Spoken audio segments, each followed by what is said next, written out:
Ever wish you had more control over your impulses and decisions? What if you could train your mind to boost your willpower and achieve your goals? Today, we're diving into Kelly McGonigal's insightful book, The Willpower Instinct, where we'll uncover the science behind self-control and how you can harness it to make lasting changes in your life. In this video, we'll break down the key concepts from each chapter, sharing real-world examples and actionable strategies to help you strengthen your willpower and achieve your full potential. If you find this content empowering, make sure to subscribe for more insights and tools to master your self-discipline and create the life you want. Imagine you're standing at a crossroads. On one path, you find yourself determined to stick to a new habit, whether it's hitting the gym regularly or finally starting that side project. That's your I will power. But then, on the other path, you're resisting the urge to indulge in a tempting treat or procrastinate on something important. That's your I won't power. And finally, at the heart of it all is the I want power, the drive that keeps your long-term goals in mind, even when distractions are all around. In this chapter, McGonigal introduces willpower as a combination of these three forces, each one essential for mastering self-control. She explains that understanding these powers is key to improving willpower. It's about recognizing what you need to do, what you should avoid, and what you truly want in the long run. Let's put this into a real-life scenario. Picture this. You're working on a big project and you're tempted to take a break and binge-watch your favorite series. Here's where the I will power comes in, urging you to keep working. At the same time, the I won't power is what keeps you from giving in to that break. But what really keeps you on track is the I want power, the reminder that finishing the project brings you closer to your goals, like earning that promotion or simply feeling accomplished. In summary, understanding and balancing these three aspects of willpower is crucial for effective self-control. Principle number 1 is I will, I won't, I want. Harnessing the three aspects of willpower to master self-control. Imagine you're back in prehistoric times, faced with the choice between hunting for food or resting in a safe spot. Your body's natural response to stress and temptation is rooted in survival. This instinctive reaction, which once helped our ancestors survive, is what we now call willpower. In this chapter, McGonigal explains how our bodies are designed to handle short-term stress by triggering a fight-or-flight response, giving us the energy and focus needed to resist immediate temptations like that piece of cake. But here's the catch. Modern life presents constant temptations and stressors, far beyond what our ancestors faced. This can drain our willpower, making it harder to resist those temptations over time. McGonigal suggests that mindfulness and meditation can play a crucial role in strengthening our willpower. By reducing stress and improving self-awareness, these practices help us manage our instincts more effectively, allowing us to make better decisions even when faced with temptations. Now let's put this into perspective. Imagine you're at a party and there's a table full of delicious desserts. Your body's initial reaction might be to dive in, but this is where mindfulness comes into play. By taking a moment to breathe, you can calm the stress response and focus on your long-term goals, like maintaining a healthy lifestyle. Meditation works similarly by training your mind to recognize these temptations without immediately acting on them, reinforcing your willpower. In summary, understanding the evolutionary basis of willpower and utilizing mindfulness techniques can help you strengthen self-control in the face of everyday temptations. Principle number 2 is the willpower instinct, strengthening self-control through mindfulness and understanding our body's natural stress response. Think of your willpower as a muscle. Just like any other muscle in your body, it can get tired if you use it too much. Imagine spending your entire day resisting small temptations, passing on snacks, avoiding distractions at work, staying patient in traffic. By the end of the day, your willpower might feel completely drained, making it harder to say no to that late-night treat or to power through a task you've been putting off. In this chapter, McGonigal explains that willpower works just like a muscle that can be strengthened over time, but also fatigued with overuse. This means that the more you exercise self-control, the more resilient it becomes, but it also needs time to recover. Proper rest, good nutrition, and adequate sleep are essential to keeping your willpower in top shape. Without these, even the strongest willpower can falter. Now picture this. After a long, stressful day, you're exhausted and faced with the temptation to binge on junk food. Your willpower muscle is worn out and resisting becomes a real challenge. But if you've been taking care of yourself, getting enough sleep, eating well, and allowing yourself moments of rest throughout the day, you'll find it easier to muster the strength to make a healthier choice. In summary, treating your willpower like a muscle, exercising it regularly, but also giving it the rest it needs, can help you maintain self-control and build long-term resilience. Principle number 3 is, too tired to resist. Strengthen your willpower by treating it like a muscle that needs both exercise and recovery. Imagine this. You've just completed a tough workout, and you're feeling proud of yourself. Then, a little voice in your head whispers, "You deserve a treat for that hard work." This is the concept of moral licensing, where doing something good gives us the perceived permission to indulge in something bad. McGonigal dives into how this psychological trap can undermine our willpower, making it easier to justify actions that go against our long-term goals. In this chapter, McGonigal encourages us to become more aware of moral licensing and how it subtly works against our self-control. She suggests that by recognizing when we're about to fall into this trap, we can stop ourselves from using our good behavior as an excuse for indulging. Strategies like setting clear goals and reminding ourselves of the bigger picture can help prevent moral licensing from derailing our progress. Now let's bring this to life with a scenario. Picture yourself at the office. You've been eating healthy all week, and you resist the donuts someone brought in. Feeling good about your choice, you later justify having a big dessert at dinner because, after all, you were good earlier.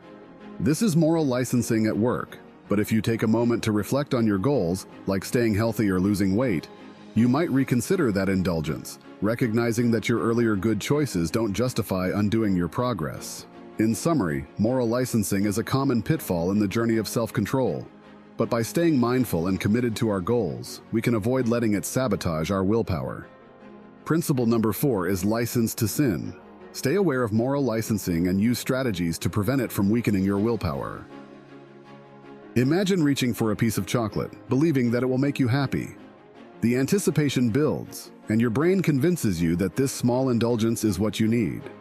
But once the moment passes, the happiness you expected is fleeting at best. This is the brain's big lie.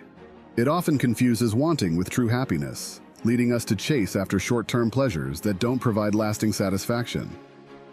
In this chapter, McGonigal reveals how our brains are wired to mistake desire for happiness. This misinterpretation pushes us to pursue cravings, like junk food, impulse purchases, or mindless distractions, believing they'll bring joy. But in reality, these fleeting pleasures leave us feeling empty, often craving more. The key is to recognize this deception and instead focus on what truly brings happiness, such as meaningful relationships, personal growth, or contributing to something larger than ourselves. Now let's apply this to a common situation. Picture yourself after a long day, scrolling through online shopping sites. You see something you don't really need, but the excitement of buying it convinces you it will make you happy. You make the purchase, but after the initial thrill, you're left with the same underlying dissatisfaction. By understanding that your brain has tricked you into equating wanting with happiness, you can step back and ask yourself what you really need to feel fulfilled, whether it's spending time with loved ones or pursuing a passion. In summary, our brains often confuse desire with true happiness, leading us to chase temporary pleasures. By focusing on genuine sources of joy, we can resist these cravings and find more lasting satisfaction. Principle number 5 is the brain's big lie. Recognize that wanting isn't the same as happiness, and focus on true sources of fulfillment. Picture this. You've had a stressful day, and you find yourself reaching for a snack you've been trying to avoid. After taking that first bite, you think, "What the hell, I've already blown it?" and end up indulging far more than you intended. This is known as the "what the hell" effect, where one small slip-up leads to a bigger breakdown in self-control. McGonigal explains how negative emotions like stress, guilt, or frustration can weaken our willpower and push us into a cycle of self-destructive behavior. In this chapter, McGonigal delves into how our emotions directly impact our self-control. When we feel bad, our brain seeks quick relief, often through actions that provide instant gratification but lead to long-term regret. The "what the hell" effect amplifies this by turning a minor lapse into a full-blown relapse. To break this cycle, McGonigal suggests practicing self-compassion, recognizing that one small mistake doesn't define you, and focusing on getting back on track rather than spiraling further. Let's bring this to life with an example.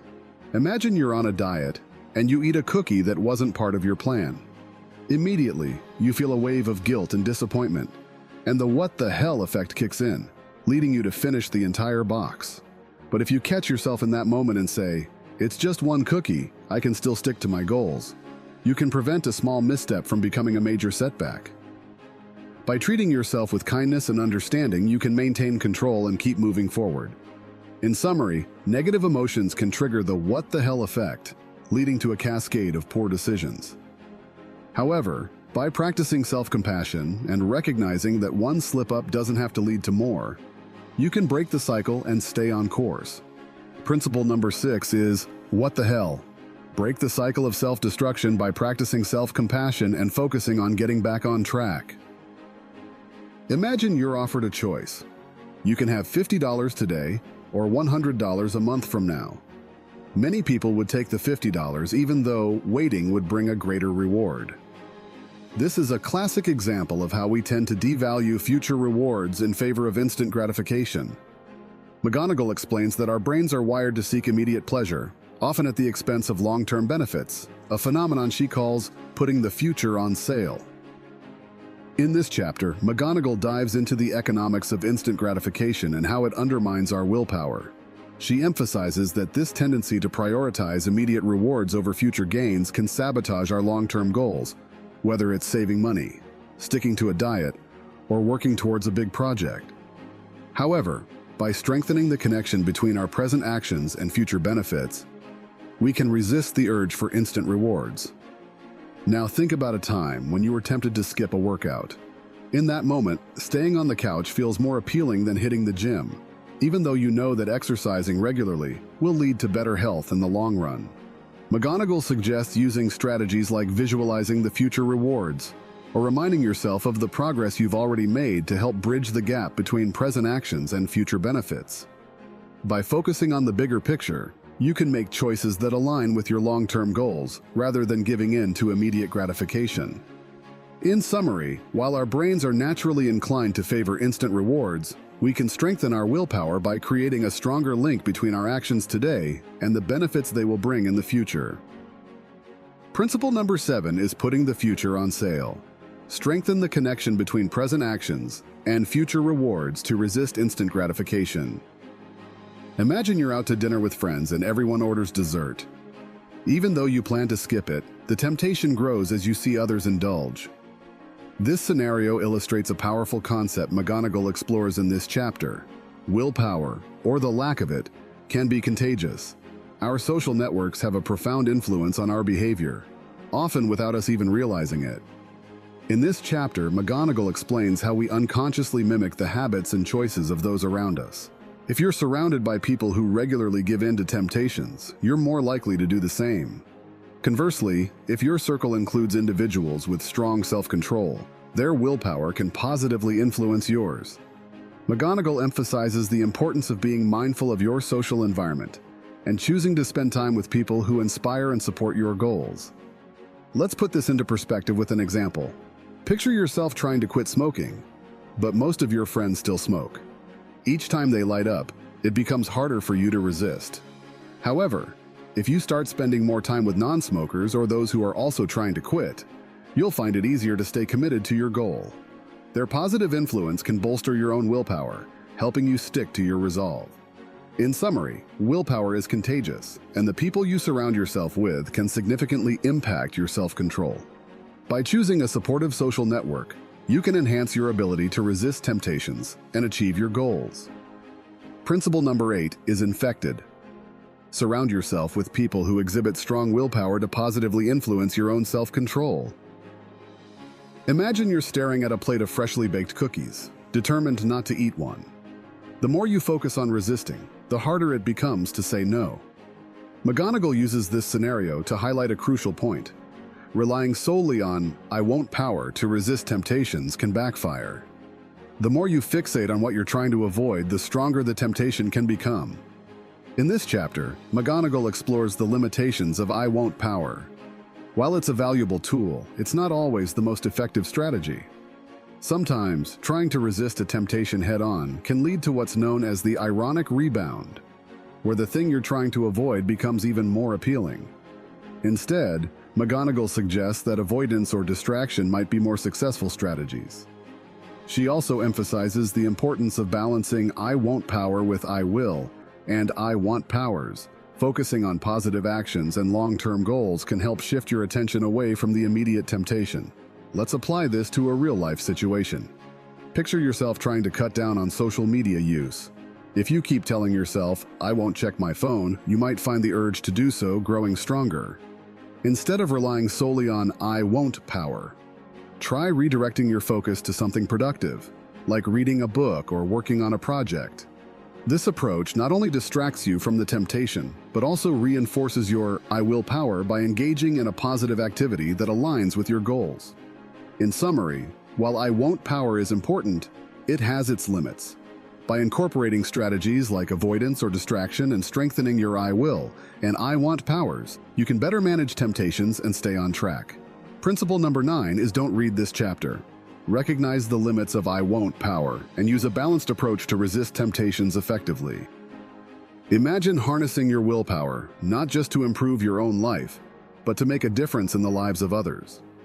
In this final chapter, McGonigal broadens the scope of willpower, encouraging us to see it as more than just a tool for personal success.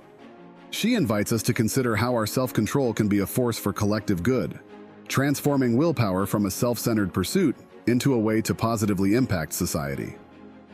Throughout the book, we've learned how to strengthen our willpower to resist temptations, achieve goals, and improve our well-being. Now, McGonigal challenges us to take it a step further. By using our self-control to contribute to our communities, support causes we believe in, and help others develop their own willpower, we turn our personal victories into something greater. This shift from me to we not only enhances our own lives, but also creates a ripple effect that benefits those around us. Consider this. You've developed strong willpower in your own life, perhaps by overcoming unhealthy habits or achieving a long-term goal.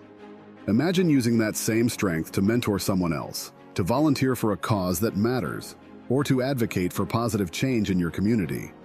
By channeling your willpower into actions that serve others, you create a legacy of positive influence, proving that self-control isn't just about personal gain, but about making the world a better place.